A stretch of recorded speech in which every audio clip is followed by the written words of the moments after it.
So, besides me just waking up, I have been a Book of the Month member since about June-ish. Yeah, like June 20th, around there of 2021. And one of my first books was 56 Days, which, if you recall, I started a little before August 1st of 2021 and read up until March 6th of 2022, but I've never actually finished the book. I only got about halfway, page 164 to be exact, out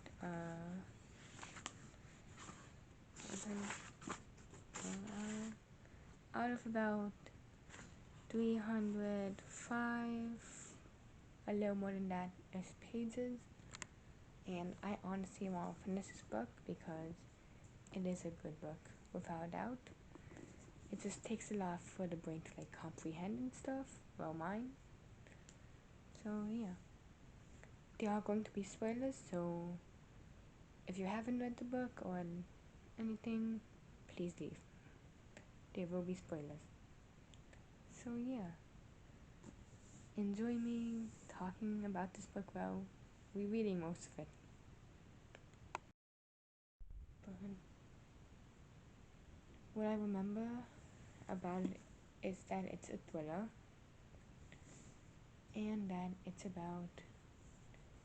set during COVID times, and it's about this seemingly popular man becoming like falling in love with like a female he met like at the store,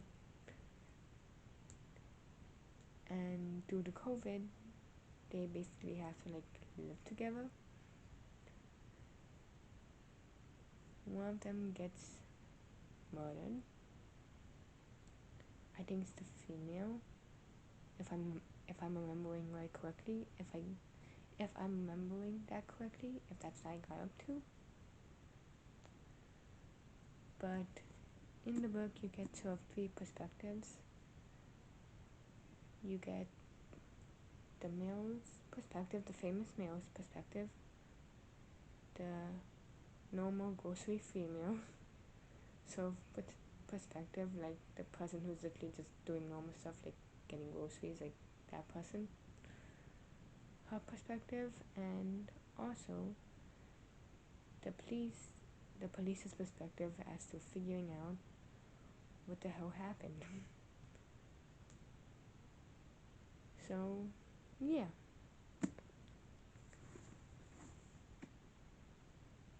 no one even knew they were together. Now one of them is dead. That's the book. So yeah, let's get into it.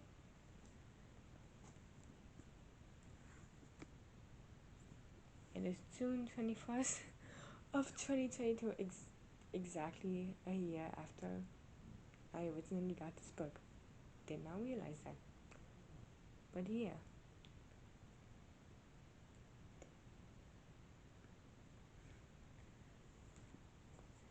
So yeah. And my new bookmark goes perfectly with this. Like I literally got like another book like a day ago from Book of the Month, and the one that came with it, the bookmark that came with it was, "You'll never guess what happens next." So that's perfect timing. But yeah, I just want to point out to the case in point that's just 100% me. Honestly.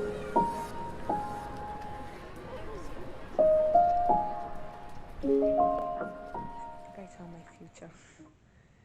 The residents are used to living above and below and beside other people's entire lives or pretending to be utterly unaware of them, hearing each other's TVs and smelling each other's cooking, but never learning each other's names. That's me.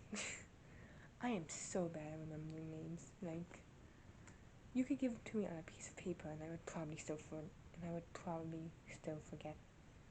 Also, also, also, if my voice sounds weird, I burned my tongue yesterday, and that sometimes has a lot to do with it. Whoops. I just finished the first chapter. It is like, it is like 5 pages long, less. But I can see how like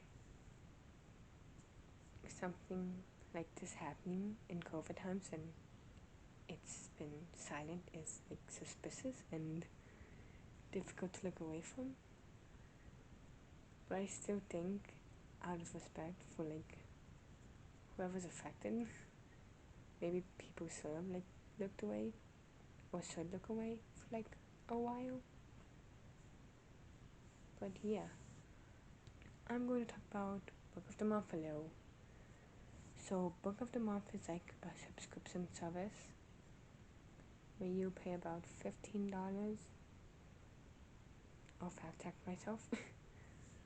And every month you can pick a book and add-ons if you want. With every book you get from them, a bookmark does come with it. And a lot of them are actually nice, without a doubt. But what I like about this service is that, let's just say you can't decide for out of the suggested books that they're showing you, like for the month of June, for example. You can skip that month and you won't be charged. Which, I don't know if they changed this part or like, I just can't find it for whatever reason. You are able to do up to 4 months, which is great when you have just a stockpile of Book of the Month books. Like I do. I wish they would bring that back, or at least have an option for that, because I personally don't want to get new books when I have that many books from them already. But yeah, I love the recommendation stuff. I love, like, everything they've recommended so far actually seems good. Without a doubt, but I don't think thrillers specifically are my thing, because I just have the attention span of an ant, as you probably know by now. So, yeah. Anyways, on to the second chapter. I like when she stops and has the realization that there already are Easter decorations. Easter decorations, even though it's not Easter yet, because in America we do the same thing, and it's annoying. The story takes place in Dublin, Ireland. Which, yes, I know that's probably where Jacksepticeye was, if I'm remembering correctly, but yeah, I'm kind of surprised at that whole, like, having some holiday decorations too early is, like, not just an American thing.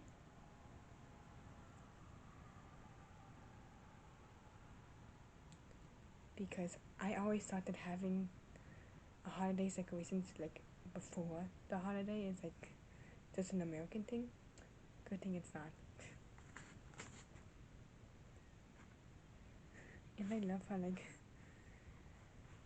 I love, like, the, like, description of, like, the, like, guy's hair and, like, how it took, like, forever to, like, perfect.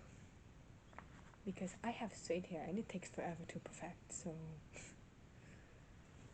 God, I can only imagine men. How long does it take for you to do your hair? Because I'm a woman and I don't know.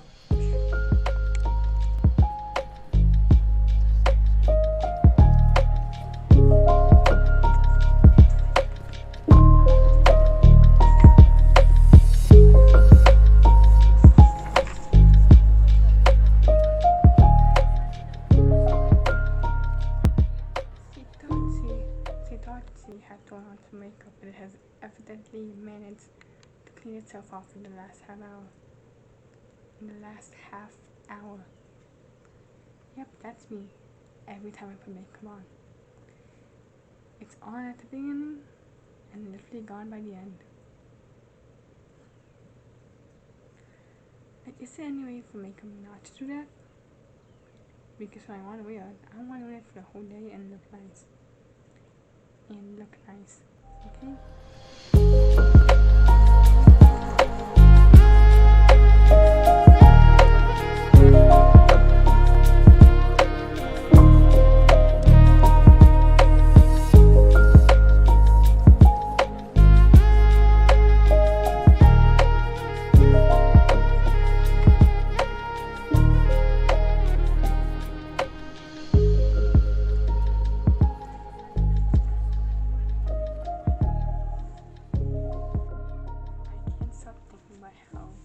How in the 30 Days Ago chapter, that's on like page 40, at the end of it,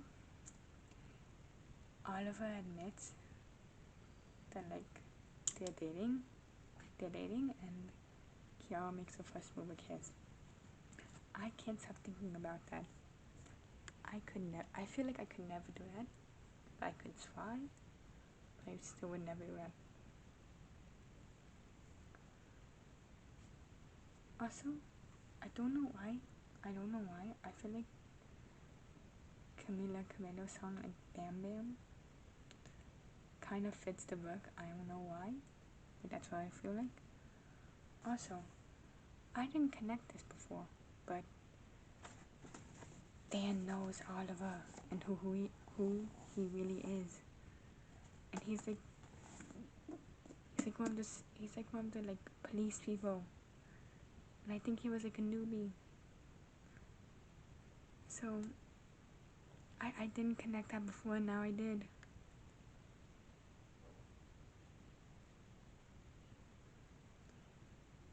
But yeah, that's in like.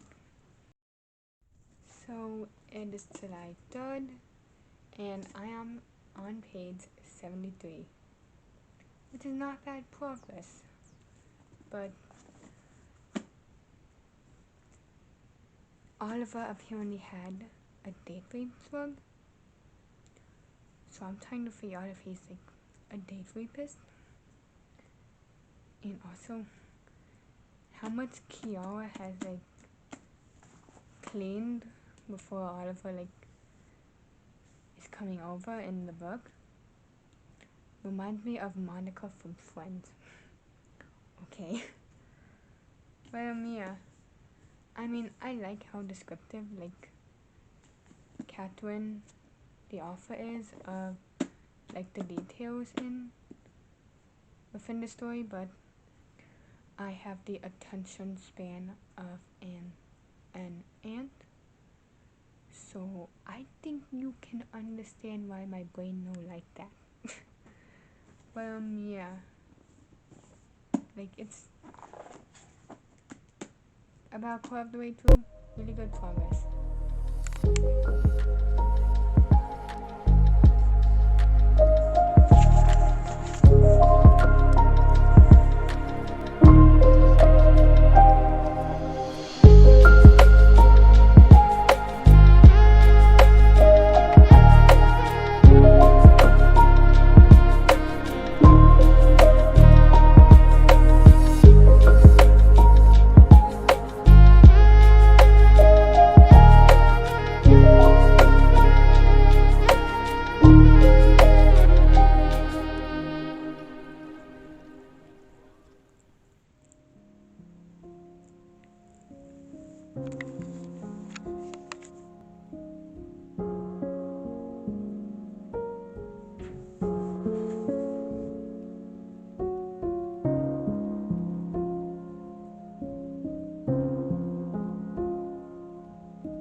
Something.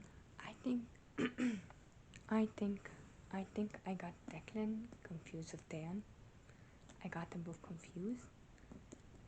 So I don't know if Dan is also a god. He could be. but I feel like Dan specifically is going to be also like an important character in the story. So I noticed that as I was reading. I'm almost 100 pages in.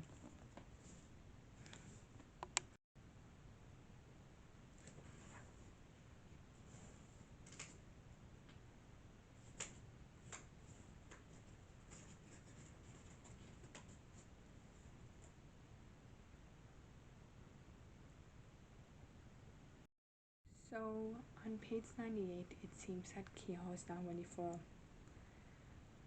an inappropriate activity that you have to be 18 to even consent to. And I don't know why, I feel like that's rape. I don't know why. And that makes me uncomfortable. It's like, she's not ready, but, and he's only doing it to like see Oliver. I don't like that. Like, any legal expert can like explain this, like, if that's like rape or anything, because I feel like it is in a way. Because like she doesn't want to do it. Like she doesn't seem ready for it. And like the only reason she wants to do it is to keep seeing him. That feels manipulative to me. Like that feels manipulative. I don't like that personally.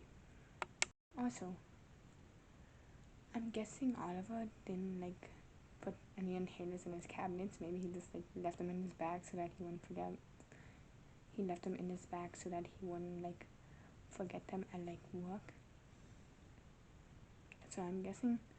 And also, on page 105, they admit that they're in a relationship. Like, I know it's not gonna end well, probably, but like, let me have this, please.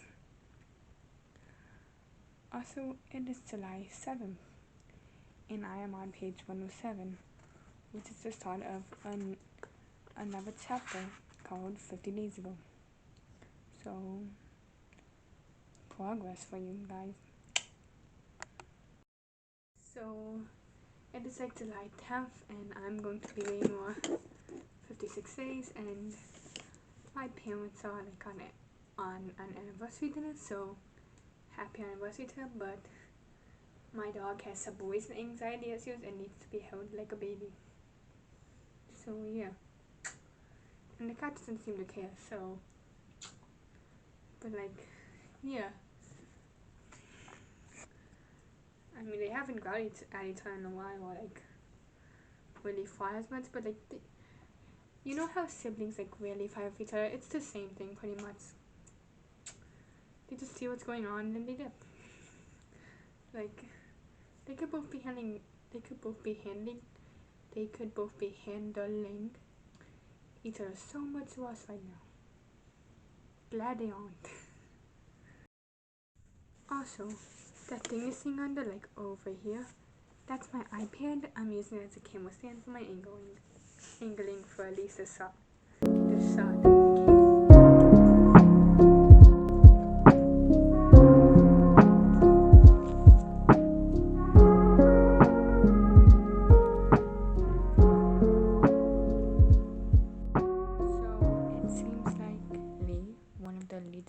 I guess, might know who Oliver actually is because her partner Carl said Ollie instead of Oliver in his name, and apparently that rings some bells. So I'm curious. I am honestly curious who Oliver actually is, even if it's messed up. Honestly, it's an innate curiosity. I guess you could say.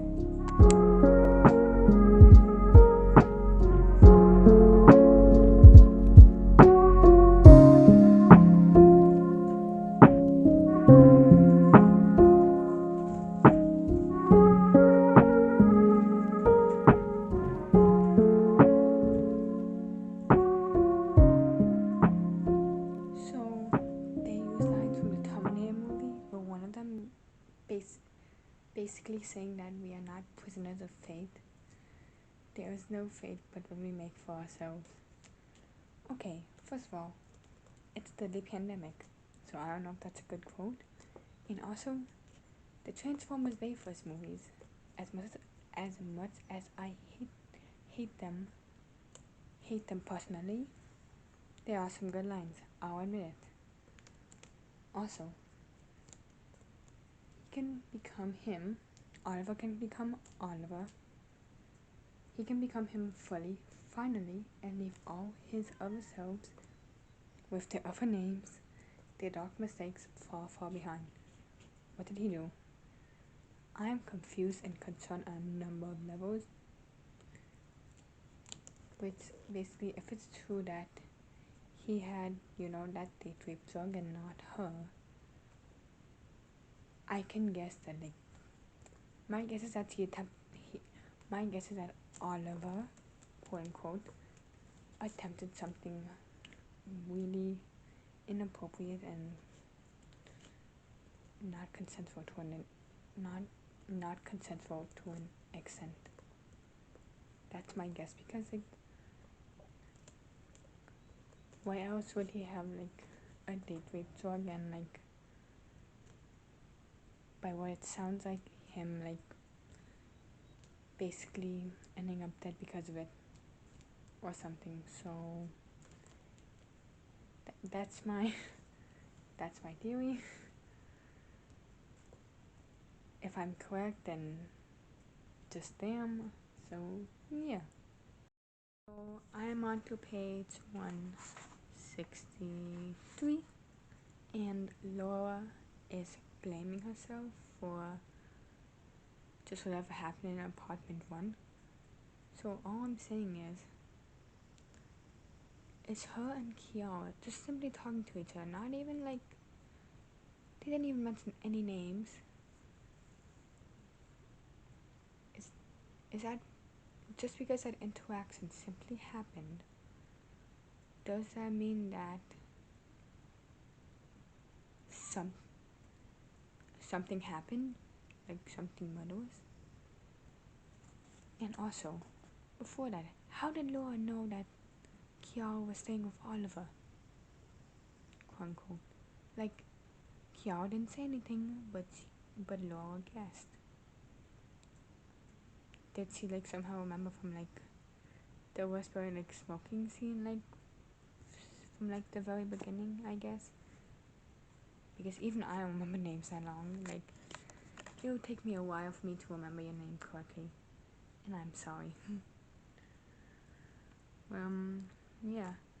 Now I'm on to where I was up to originally before rereading, which is up to 164. I wonder if I didn't reread, would I still have understood the book? I don't know, and I guess I'll never know.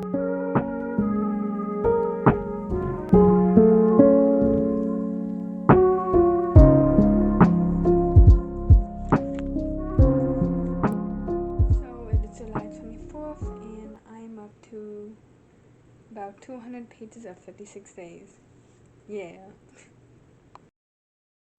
Hello, so I have some final thoughts about 56 days, and I do not have my copy on me anymore. I gave it to a friend, basically, which she can honestly keep. I don't see myself rereading it. And if I really honestly miss it, I'll get it on Kindle. It's fine by me, honestly. But I still can't get over how, after everything within the story, massive spoilers, by the way, if you're still watching and haven't read the book, you're probably confused. I'm not sorry. I warned you. There's spoilers, basically. But anyways, even though after all of that, like, everything throughout the story, Oliver's death still being, like, declared an accident in any capacity is, like, surprising to me, because, like if you read, like what he, like, did, he apparently, like, drowned a kid, like, in water, which is the only way to drown, I know, but, like, the the fact that after all of that, his death still declared an accident, like, I get the circumstances around his death, still, the fact that it's in any way declared an accident is, like, mind-boggling to me. Like, and everyone in the story seems happy that, like, he, like, passed, so, but if you're gonna see me looking down because I have my notes here about stuff I want to hit, like, in this part, so yeah. And also, Kiara's character, like, her lines of Oliver, I think specifically, it was all an act. Like, you could see, like, nearing the end, like, all of her lines, like, everything pretty much that she's been saying to Oliver about how, like, she's obsessed with NASA and all that, was all just lines from newspapers and pretty much fake. Like, her act was so good. Like, that caught me off guard. Like, oh my god. Like, and so I guess the accomplice Oliver, like, had to, like, basically drown, like, one of the local kids, like, earlier in his life, I think, was Kiara's brother, which, from what I've read, he seemingly did not want any involvement, but, like, Oliver basically pressured him into it, and that's just messed up to me. Like, manipulating people I disagree with on pretty much any circumstance. But even kids, why? Why? Like, and like any point he could have been like, oh, this is a bad idea. But no, this is why I feel like some people shouldn't have power because of this stuff. But that's another tangent. And I feel bad for Kiara's brother because everything that happened, he either one was put to death by, like,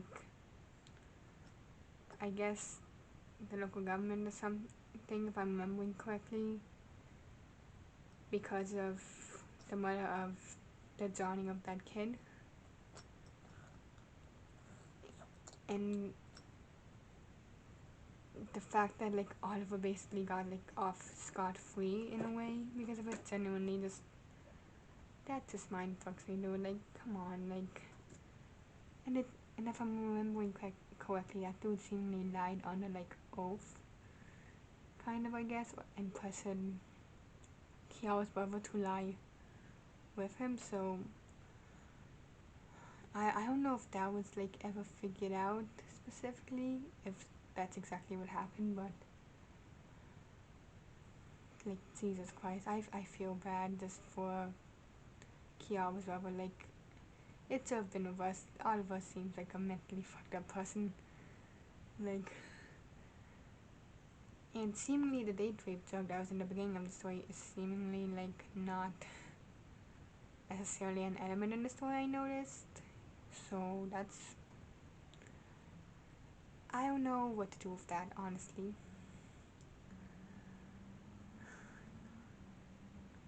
And honestly, at the end of the book, we see Kiara call, like, her sister to reach to her about, like, everything that's pretty much happened and, like, the truth about Oliver and, like, her brother. We never see that conversation, and I just want to know how the mother takes that. Like, do they, like, describe vaguely, like, the truth, or do they just lay it on her and, like, I don't know. That's just a lot to process. Oh my god, like, all of Kiara lines are so good too. I should have known. No person's lines in general is ever within, like, that good. It was realistic. Oh my god, but yeah, that's pretty much my final thoughts about 56 Days. Next book you see me read is Instructions for Dancing, which is a really good book from what I've heard, and just, yeah, the cover looks awesome, so see you then.